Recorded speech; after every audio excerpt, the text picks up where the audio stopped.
ডাকসু নির্বাচন যতই কাছে আসছে ততই রাজনৈতিক মাঠ উত্তপ্ত হচ্ছে, তবে সমালোচনা হচ্ছে বেশ কিছু বিষয় নিয়ে। এরই মাঝে আগামী 9 সেপ্টেম্বর যে সাংবাদিকরা ডাকসু নির্বাচন কভার করবেন তাদেরকে কার্ড বিতরণ করা হয়েছে, কিন্তু সেই কার্ড নিয়ে ট্রল হচ্ছে সামাজিক যোগাযোগ মাধ্যমে। সমালোচনা হচ্ছে কার্ডের বানান নিয়ে, এমনকি কার্ডে থাকা ছবি নিয়েও নানা কথা হচ্ছে। ডাকসু আয়োজকদের কর্মকাণ্ড নিয়েও উঠছে প্রশ্ন।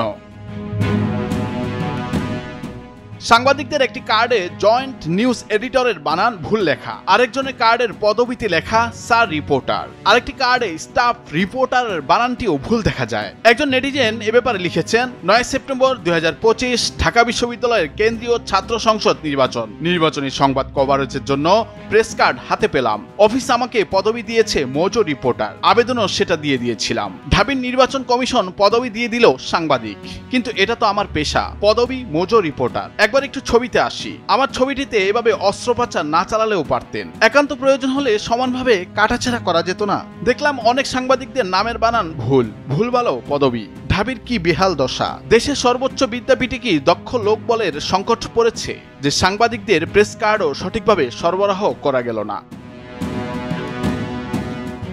ডাকসু নির্বাচনে সাংবাদিকদের কার্ডে বানান ভুল নিয়ে সামাজিক যোগাযোগ মাধ্যমে নানা সমালোচনা হচ্ছে।